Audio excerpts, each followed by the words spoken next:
अस्सलाम वालेकुम। अल्लाह करे कि आप खैरियत से हों और आपकी फैमिलीज़ खैरियत से हों और जो महंगाई की सूरत हाल है उसमें गरीबों को मसले ना हो रहे हों। अल्लाह करे कि जो लोग इस्तात रखते हैं वो उनकी हेल्प कर रहे हों।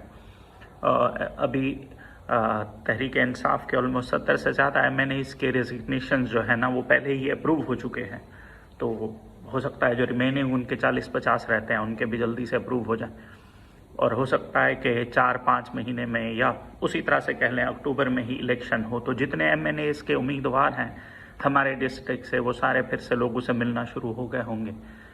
मैं सिर्फ एक चीज़ करना चाहता हूँ कि जो जो यंग लोग हैं जिनकी एज अंडर 40 है, जिन्होंने पिछले 15 साल में या 17 साल में या 18 साल में होश संभाला है, जिन्होंने इस सिचुएशन को देखा है, आप याद करें 2002 के इलेक्शन में किसको आपने MNA बनाया और उन्होंने क्या डिलीवर किया।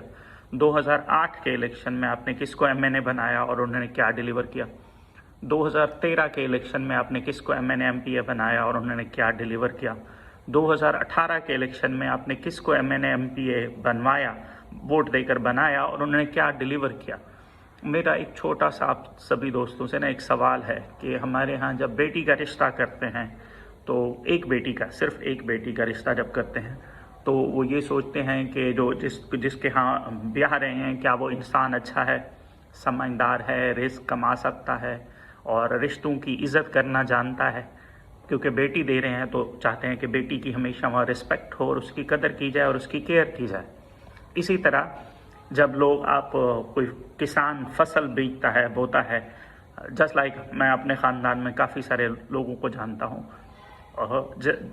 एक ज़मींदार के या एक किसान के 2 या 4 बेटे होते हैं, लेकिन जो ज़मीन की काश्तकारी है वो उसी को दी जाती है जो ज़मीन की काश्तकारी का अहल होता है। यानी एक किसान को पता होता है मेरे 4 बेटों में से या 3 बेटों में से कौन सा बेटा है जिसको समझ है काश्तकारी की या ज़मींदारे की, उसी को दिया जाती है।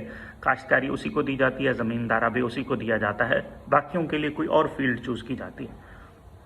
सेम वे में अगर किसी की कोई शॉप है, बिज़नेस शॉप है, करोड़ शहर में देख लें या आप कहीं भी देख लें, जहाँ भी हो उसकी बिज़नेस शॉप, वहाँ पर जब वो शॉप मुंतकिल करता है शॉप ओनर अपने बच्चों को, तो वो देखता है उसका कौन सा बेटा जो है वो हिसाब किताब में अच्छा है और उन पैसों को संभाल सकता है, उस बिज़नेस को बढ़ा सकता है। इसी तरह से जिनकी आड़त है, मंडी है, वो अपने उसी बच्चे को बिठाते हैं या उसी मुंशी को बिठाते हैं जिसको उस चीज़ की समझ होती है।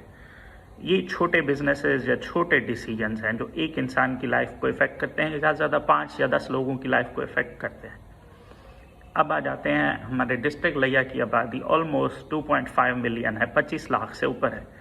जब आप लोग पिछले 18 साल से या 20 साल से ये चीज़ें देख रहे हैं कि आप 25 लाख लोगों का जो मुस्तकबिल है वो किन के हाथों में देते हैं, क्या वो इस चीज़ के एलिजिबल हैं, आप थोड़ा सा खुदा के लिए सोच तो सकते हैं ना।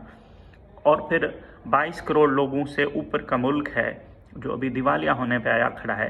ये इसलिए दिवालिया नहीं हुआ कि एस्टेब्लिशमेंट ने और पार्टियों ने किया है, ये इसलिए भी दिवालिया हुआ है कि वो तो हैं ही गुनाहगार। आपने जिन लोगों को भेजा था क्या वो इस काबिल थे कि कोई चीज़ें आपके लिए अच्छी करते या मुल्क के लिए कोई पॉलिसीज़ बना सकते।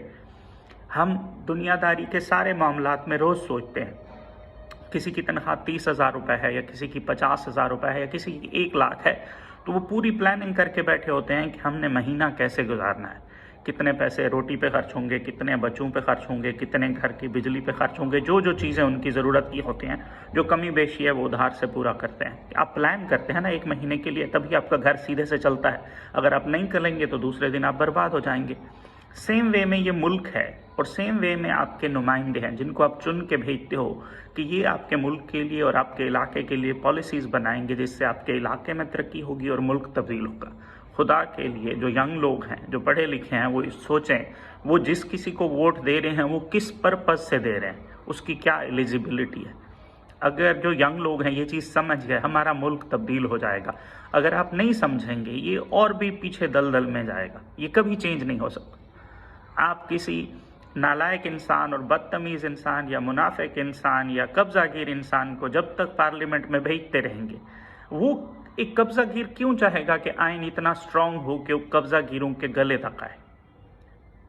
एक बदतमीज़ इंसान क्यों चाहेगा कि आइन इतना स्ट्रांग हो कि कल वो इलाके में किसी से बदतमीज़ी करे और पुलिस आके उसे पकड़ ले। एक लौंडेबाज कब चाहेगा कि कानून इतना स्ट्रांग हो कि कल को वो किसी लवातत या लौंडेबाजी में मुलव्वस हो, कानून आए और उसके गले से पकड़ के उसे ले जाए। एक सूदखोर इंसान कब तक क्यों चाहेगा कि कानून इतना स्ट्रांग हो कि कल को वो सूदखोरी करे और उसके गले आके पड़े, कानून आके उसके गले पड़े।